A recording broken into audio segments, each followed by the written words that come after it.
नमस्कार, जय हिंद, जय Bharat and welcome to Dev talks. This is Adi एचंद। हम देख क्या रहे हैं स्पेशली यूक्रेन के बारे में, क्योंकि इतना कुछ हो रहा था भारत आसपास इधर-उधर, हमने यूक्रेन को थोड़ा-सा साइड पे रखा हुआ था, but it's important to actually cover that. Ukraine के बारे में कल परसों में बड़े जबरदस्त से स्टेटमेंट्स आए अमेरिका की तरफ से, जहां पर ऐसा दिखता है कि अमेरिका अब एक बहुत बड़ा टर्न लेने वाला है। एंड ये टर्न एक उस रीजन के लिए बहुत जबरदस्त चेंज होगा। तो आइए बात करते हैं, पथिकृत भाई से पता करते हैं, क्योंकि कल ट्रंप ने जो बोला एंड जो मार्को रूबियो ने बोला, उसके बाद if I was Zelensky I would be extremely worried. नमस्कार भाई, welcome to the show. Thank you Adi and but let me tell you actually आप बोल रहे हो कि if you were Zelensky would have been extremely worried but actually Zelensky is very happy. See आप देखिए Trump का ना इंटेंशन सही था, he wanted to end the war, लेकिन ट्रम्प अपने तरीके से बोलता रहा कि मैं आऊंगा 24 घंटे में खत्म कर दूंगा। कैंपेन के टाइम भी बोला था, उसके बाद भी उसने कोशिश किया, लेकिन वो एक चीज भूल गया कि ये जो लड़ाई है ये यूक्रेन और रशिया के बीच की लड़ाई है ही नहीं। This is a war between western Europe and Russia. तो वो जब तक जेलेंस्की से नेगोशिएट करता रहा, उसके जितने बंदे थे उनको लगा कि जेलेंस्की इंटरेस्टेड ही नहीं है लड़ाई खत्म करने के लिए। एंड देन दे रियलाइज कि यार ये तो कहीं और से चल रहा है। फिर वो कल परसों जो मीटिंग हुआ, आप सोचिए एक मीटिंग हो रहा है लड़ाई खत्म करने के लिए यूक्रेन और रशिया के बीच। मीटिंग हो रहा है पेरिस में, मीटिंग में है मैक्रोन, बात कर रहा है मैक्रोन, जेलेंस्की साइड में बैठा है कि तुम बाद में आना। सो ट्रंप आने के बाद यूरोपियन यूनियन को पूरा साइडलाइन करके नेगोशिएट करने की कोशिश की ट्रंप ने। अभी यूरोपियन यूनियन समझा दिया कि भाई हमारे सिवा तुम कुछ कर नहीं सकते। और इस बीच देखो वो टैरिफ वैरिफ लगा के पूरा एकदम चकनाचूर कर दिया ये पूरा ट्रांस अटलांटिक रिलेशन, फिर मोरेटोरियम लगाने के लिए मजबूर हो गया लिटरली। सो रशिया का you have to understand one thing. One, एक तो मैंने जो कहा था ये तो लड़ाई रशिया और वेस्टर्न यूरोप का है, और वो घूम फिर के वहीं पे आ जाता है वेटिकन वर्सेस वो ऑर्थोडॉक्स चर्च वाला, जो मोर देन 1000 years चल रहा है। इन वन और अदर डायमेंशन ये लड़ाई जारी है। दूसरी चीज है, ये लड़ाई जब शुरू हुई थी 2022 में, with in a month negotiating के कगार पे थे नेगोशिएशन की रशिया और यूक्रेन। बंद कर दिया, करने नहीं दिया यूनाइटेड किंगडम। बोरिस जॉनसन ने करने नहीं दिया, बाइडेन ने करने नहीं दिया, तो ट्रंप कहां से करेगा? तो बेसिकली रशिया क्या चाह रहा? अच्छा, why was yesterday very important? Yesterday, कल का दिन इंपॉर्टेंट ये इसलिए था कि 18th of March को रशिया ने एक सेल्फ इम्पोज मॉरेटोरियम लगाया। वो क्या मॉरेटोरियम था कि एक सीज फायर में डिक्लेयर कर रहा हूं, मैं कोई एनर्जी इंफ्रास्ट्रक्चर को हिट नहीं करूंगा। ठीक है, वो कल खत्म हो रहा है, हो गया। इस बीच क्या हुआ, यूक्रेन अपना मार्शल लॉ जारी रखा है। Trump is desperate for the mineral deal, और यूक्रेन ने मतलब हजारों के तादाद में कंटिन्यूड, इफ हजारों के तादाद में नहीं तो कम से कम सैकड़ों ऐसे अटैक किया with drones into Russia. Some of the drones went 500 kilometre inside Russia from the border. तो ये ड्रोन्स को यूक्रेन की बनाने की औकात तो है नहीं, तो these are coming from western Europe. Now what Russia is saying, Putin का ये है, पुतिन बोल रहा है दो चीजें। एक तो जो कोर इशू है उसको सॉर्ट आउट करो। Core issue is primarily the expansion of NATO, जिसकी वजह से ये लड़ाई है। दूसरी चीज है ही सेइंग सीजफायर डिक्लेयर होगा तो यूक्रेन अपनी, मतलब Ukraine should not be allowed to rearm itself. तो वो नहीं करेगा तो यूरोप तो मानेगा ही नहीं, वेस्टर्न यूरोप तो मानेगा ही नहीं। ठीक है, तो देन जो स्पेशल एनवॉय है ट्रम्प का, केथ केलॉग, तो what this person proposed कि जहां जहां जिसका स्फीयर ऑफ इन्फ्लुएंस है वहां तक सीज फायर हो जाए। मतलब क्राइमिया, खरसो, जापोरेजिया, डोनेट्स्क, लुहांस्क जो जगह है वो कम से कम रशिया के स्फीयर ऑफ इन्फ्लुएंस में है। मतलब अगर आप खरसो और जापोरेजिया देखोगे उसके at least half of it is with in Russian control, और Yeah. डॉनबास रीजन तो पूरा, फिर क्राइमिया पूरा। जिसका जहां स्फीयर ऑफ इन्फ्लुएंस है वो वहां रहे, कम से कम उस लेवल पे सीज फायर हो। हमारे जेलेंस्की साहब बोल रहा है नहीं, 1991 में जो था सिचुएशन वहां तक जाना है। वो 1991 वाला मैप मुझे चाहिए, नहीं तो सीज फायर नहीं। आप सोचो एक बंदा जिसके देश के पॉपुलेशन बेयरली 2 करोड़ होगा, 2 करोड़ नहीं, I am not very sure, मतलब वैसे quite just a few crore. It's about अब देख लें, 28 million, 28 हाँ million. 2.8 करोड़, 2.8 करोड़। बहुत लोग वहां से चले गए हैं जिनके पास पैसा था, वो छोड़ दिया देश को। You have more than 1 million death, casualties, wounded तो और भी ज्यादा होगा। आपका देश बर्बाद हो गया, फिर भी आप नहीं चाहते हो कि लड़ाई खत्म हो। आप भिखारी हो, दूसरों के बलबूते पर लड़ाई कर रहे हो, और दूसरे जो बोल रहा है आप वही कर रहे हो। आप नहीं चाहते हो कि लड़ाई खत्म हो, और वो आया ही था लड़ाई करवाने के लिए, शुरू करवाने के लिए। तो इनवेरिएबली ही नोस कि लड़ाई खत्म हो जाएगी, इलेक्शन होगा, मैं हार जाऊंगा, उसके बाद मेरा पता नहीं क्या होगा। So he doesn't want to end the war. So Zelensky is happy that ये नहीं हो रहा है। और इस बीच आप देखो why Russia is worried, और क्यों ये लड़ाई खत्म नहीं होगा, क्यों ट्रम्प फ्रस्ट्रेटेड है। इस बीच जब वो नेगोशिएशन चल रहा है, कोशिश कर रहा है ट्रम्प, ट्रम्प अपने तरीके से कोशिश किया, लेकिन ट्रम्प का तरीका हमेशा सही नहीं होता। फिर उसने जेलेंस्की को एक्सपोज करने की कोशिश की, जेलेंस्की ने भी दिखा दिया। वो मार्च 1 को जो हुआ था व्हाइट हाउस में, वो भी तो मुझे लगता है कि कहीं ना कहीं बोथ साइड से सबोटैच था। यूरोप तो चाहता ही था कि बोलो कि मतलब you should not allow Trump to stop the war. इस बीच मैक्रोन और स्टार्मर, ये दो जो किरदार है वेस्टर्न यूरोप के, they are creating a coalition of 30 countries, 30 देशों का एक कोएलिशन बना रहा है जो एक रीएश्योरेंस फोर्स तैयार करेगा यूक्रेन भेजने के लिए।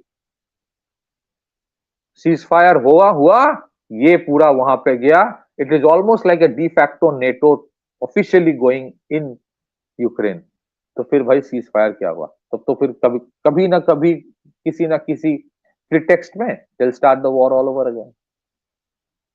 So this is basically what is happening. हाँ, इसमें रशिया के खिलाफ यूक्रेन का क्लेम ये है कि पिछले ये जो 1 महीना है वहां पे 5,000 से ज्यादा ग्राउंड असॉल्ट रशिया ने किया है, 2,800 aerial bombs they have dropped. So this is basically going on. So I don't think any side is actually willing to actually end the war. Russia बोल रहा है कोर इश्यूज को address करो, नहीं तो इस सीज फायर का कोई मतलब नहीं है।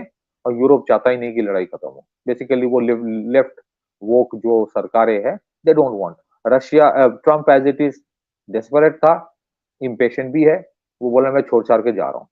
Frankly this is exactly what western Europe wanted. Back to you. You know, एक I want to make you listen to this small little clip, ठीक है? And this is Marco Rubio talking about exactly Ukraine, and जिस बारे में काफी लोगों ने commentary करी है।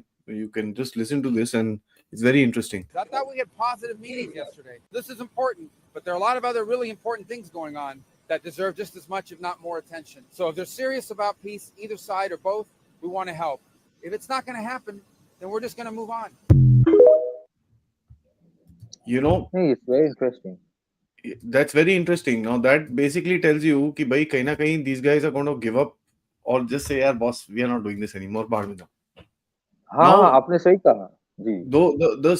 the game on that aspect will change completely. You are right. एक चीज देखो, अमेरिका का जो रीसेट कर रहा है with in America, for them that is the priority. With in America जो रीसेट कर रहा है वो इकोनॉमी को रिस्ट्रक्चर करना, टैरिफ वैरिफ वाला गेम अभी ना, वो उनका जो ऑब्जेक्टिव था वो अब तक फुलफिल हुआ नहीं है।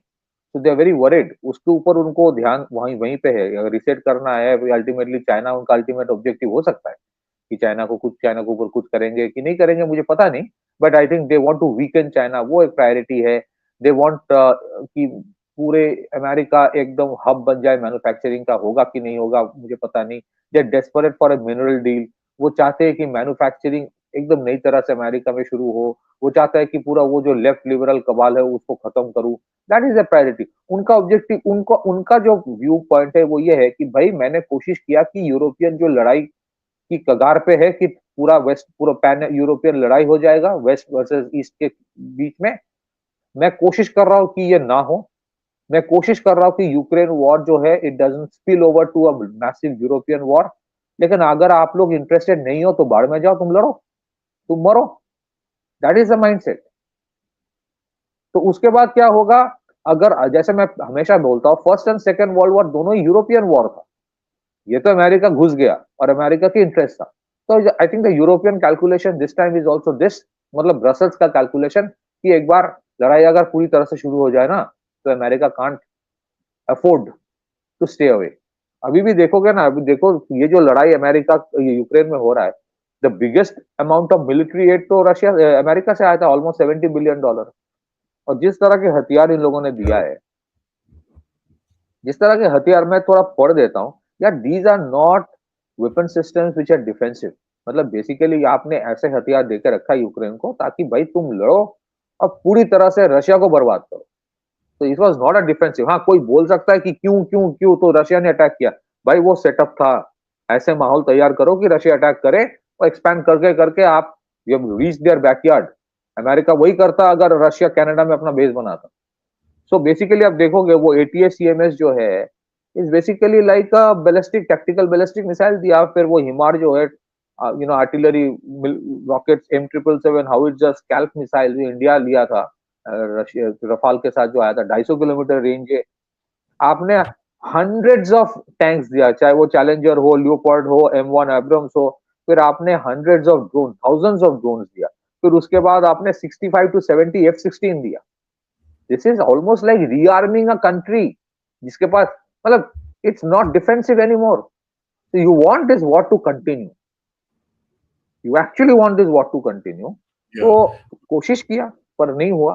अब मुझे and frankly I am telling you, ये जो एक बीच में ट्रम्प को लगा था कि वो कर देगा, it was Hmm. Not possible, it was not possible. Yeah. But यहाँ पर, I want you to also listen to this. This is with Giorgia Meloni कल, and this is also very interesting क्योंकि that tells you that इसने European union में तो छेद कर दिया है. I don't hold Zelensky responsible, but I'm not exactly thrilled with the fact that that war started. That was a war that would have never started if I were president. You'd have millions of people living right now that are dead. You'd have cities that would be open and thriving, and they'd have their beautiful turrets. Those turrets are the most beautiful in the world, but they're not with us any longer. They're smashed to smithereens, laying on the ground in a million pieces, getting hit by rockets, bombs, and bullets. And so I'm not happy with him, and I'm not happy with anybody involved. I think it's a war. I know it's a war. It didn't happen for 4 years. It was never close to happening. It was never even a thought. And I spoke to President Putin about it a lot. It was the apple of his eye, but there's no way he would have ever gone in if I were president. Now I'm trying to get him to stop because, as you know, Russia's a lot bigger. It's a bigger military force. And if you're smart, you don't go involved and get involved in wars that you can blame the man that was sitting in the seat. Biden, he didn't know what the hell was going on. But I can guarantee you that, and everybody agrees to it, if I were president, that war would have never taken place. I'm not blaming him. But what I am saying is that I wouldn't say he's done the greatest job. Okay? I'm not a big fan. I really am. I'm not a big fan. I don't hold Zelensky. Now, this basically tells you कि, again, even at the highest levels, these guys are like, fair, we're done. And So- Europe will have to really step up, and if they're able to step up, fair enough. If they're not, इनकी बहुत हालत खराब होने वाली है. नहीं भाई, आपको यही समझना पड़ेगा कि actually western Europe wants the war to continue. हाँ, वही है. They don't But want- किस चीज से क्या they'll fight with sticks and stones? I don't नहीं, know. वही हाँ, वो करता रहेगा। वो देखिए ना, first world war, second world war के टाइम भी ये इनके पास कुछ नहीं था। फिर दे प्लीडेड विद द अमेरिकन कि भाई कुछ तो भेजो, नहीं तो आपके वो सिविलाइजेशनल वो डेमोक्रेसी खतरे में है हमारे यहाँ पे जब बोला जाता है। हाँ, तो वही बोला जाएगा। अच्छा, Trump can not directly come and से कि भाई जेलेंस्की तो प्लांट है, एक्चुअली प्लांटेड है, वो तो वेस्टर्न यूरोप, वो बोल नहीं सकता ना। दैट वाई सेइंग कि आई ट्राई ये Zelensky I am not a big fan, वो बोल रहा है कि व्हाट वो क्या करेगा। Meloni I think she genuinely wants, she is a little different, पर उसको भी तो रहना है यूरोपियन यूनियन में। इटली को फिर तो वो इटली का हालत रोमानिया जैसा हो जाएगा। तो इनके हर एक की पाबंदी है। There are lot of conditions, तो वैसे ही है कि इंडिया की तरह कि इतने कचरा है कि it's taking time to clean it up, जैसे इंडिया में भी लग रहा है। और कभी-कभी people are not very happy कि जितना एक्शन लेना चाहिए था बहुत सारे इश्यूज में नहीं लिया जा रहा है, एक परसेप्शन है। बहुत सारे इश्यूज में बहुत किया गया है, बहुत अच्छा किया गया है, कुछ-कुछ इश्यूज में अभी भी एक है कि नहीं किया जा रहा है। सो बट हाँ, इम्पेशेंट होना भी लोगों की दे कैन क्योंकि लोगों को नुकसान हो रहा है, जैसे मुर्शिदाबाद में। But there are issues that एक दिन में सॉल्व डाउन नहीं होता। तो मेलोनी का हाल भी वही है, वो कुछ नहीं कर सकती, even if she has the best of her intentions. तो मोटे तौर पे भाई ये है कि ये लड़ाई जो है ना, ये खत्म नहीं होने वाला है। ये ओरेशनिक जो टेस्ट किया था रशिया ने, क्यों टेस्ट किया था? अभी भी they are actually using cruise missiles, hypersonic missiles on Ukraine. उसको पता है this war is going to go up, and मैं हमेशा ये बोलता हूँ, डू नॉट जज Russia by the GDP of Russia. Russia का जीडीपी $2 ट्रिलियन होगा, वेस्टर्न यूरोप का जीडीपी यूरोपियन यूनियन $20 ट्रिलियन के करीब है। लेकिन रशिया के पास जो हथियार है वो है। इसका मतलब ये नहीं कि रशिया को नुकसान नहीं होगा अगर लड़ाई बढ़ जाए तो, होगा। बट वो नुकसान वेस्टर्न यूरोप में भी वो होगा। जो लोग ब्रसेल्स में, पेरिस में बैठ के अब तक खुराफाती करता था ना, कहीं कहां आज कहां लड़ाई करवाए, अभी बम वहां भी गिर सकता है, गिर सकता है। That is where it is going. It may not happen today. It may happen 1 year, 2 years down the line, but it may happen. That potential probability is very, very alive now. क्योंकि अब America थक गया है कि भाई Biden, देखिए basically आपने भी तो कहा था ना ये ना, बाइडेन तो चला गया, लेकिन बाइडेन के जो चट्टे बट्टे और इनके जो नेता थे सारे हैं ना यूरोप में, वो तो है, वो वही कर रहा है जो बाइडेन करता। They don't want this war to end. और कहीं ना कहीं अमेरिकन डीप स्टेट, वो मिलिट्री इंडस्ट्रियल कॉम्प्लेक्स, वो भी नहीं चाहते यार क्यों लड़ाई खत्म। उधारी डालो यूक्रेन को ऊपर, देगा अमेरिकन टैक्स पेयर। अभी तो शायद टैक्स पेयर नहीं देगा अमेरिका का, तो इसीलिए ट्रम्प बोल रहा है कि भाई तुम ना एक काम करो, 5% ऑफ जीडीपी अपना मिलिट्री एक्सपेंडिचर करो, तुम खर्चा करो, उसमें मेरे को प्रॉब्लम नहीं है, मुझसे भी खरीदना मैं दूंगा आपको। So Europe will spend money to fight the war, because this is not a war for betterment, this is not a war जहां पे बजट देखा जाता है। This is a clash of ideologies, this is a clash of मतलब sectarian clash है ये। उसमें उसमें ये सब होता नहीं है sir. Left leftist and that Anglo-Saxon and that Vatican versus the Orthodox and other conservatives. ये है, ये जा रहा है उस तरफ, and that's why in Romania you have a huge NATO base coming up because of this. Back to you. Yeah, it's going to be interesting because this whole game needs to change. Otherwise, तो ये this can't continue the way it is continuing. So, I mean, to my mind, I think Americans will try and back off. Europe will try and keep them there. The game will be if America मतलब धीरे धीरे करके कुछ अपनी deal कर ले Russia के साथ एंड इनको साइड कर दे तो हाँ मजा हाँ आ हाँ, जाएगा। तो You know, Europe that's Europe देखो, western Europe, Brussels is very happy that Trump failed. कल ये स्टेटमेंट मैक्रोन ने दिया है कि वी आर हैप्पी कि ये ये अभी जो सेटअप फिर से बन रहा है, they are happy with that, जहां पे यूरोप को इन्वॉल्व किया जा रहा है। पहले तो जेलेंस्की को डायरेक्टली बुलाया था ना ट्रम्प ने, they are not happy with that. Negotiation Paris में होगा, नेगोशिएशन पेरिस ब्रसेल्स में होगा, नेगोशिएशन में हम रहेंगे। That is what they want. So anyways, but this is how it is going, and yes, if it's an all-out war, then the Russians are ready for it because Russians basically they have faced this in the past as well. So 1940s में भी ऐसा ही था। So Hitler था क्या? Hitler को दिखाया जाता है कि जब बुरे इंसान है because he killed the white man. That's it. Otherwise, Hitler is basically the same that the Western Europe propagates. कुछ चेंज नहीं है, बदलाव नहीं है। It's just the histories were written by the winner, other victor. Anyway, so basically, हाँ इसका impact होगा, prices will go up. You may have disruptions even bigger. That is it. Back to you. Thanks, Vice, for this, and to all the audience, it's going to be very interesting क्योंकि ये जो जैसे मैं बोल रहा था, this is going to be very very interesting to watch because इससे जो फ्यूचर जियोपॉलिटिक है and of course a lot of Americans believe जो चाइना जिस तरह से रिएक्ट करेगा ताइवान के ऊपर उससे यहाँ पर डिसाइड होगा. Let's see how it goes, but thank you so much for this and video को लाइक जरूर करिए, सब्सक्राइब करिए चैनल को and of course can I just make 10 seconds? Can I take 10 seconds? तो आप देखिए वर्ल्ड वॉर 1 जब चल रहा था, there were conflicts of Japan China एक तरफ, यूरोपियन कॉन्फ्लिक्ट एक तरफ, यहाँ पे भी ऐसा हो रहा है. There is a Russian versus western Europe conflict, a potential China versus Taiwan, there is an middle eastern angle, और अगर कुछ साउथ एशिया में भी हो गया तो हो गया ना, आपका वर्ल्ड वॉर वाला जो आपका प्लान था वो सक्सेसफुल हो गया. 1940s में ऐसा ही था. Respect to you. Thank you so much and of course please इस वीडियो की तरफ कंट्रीब्यूट करते रहिए यूजिंग द क्यूआर कोड या फिर पेपैल या फिर सुपर स्टिकर सुपर चैट्स. नमस्कार, जय हिंद, जय भारत.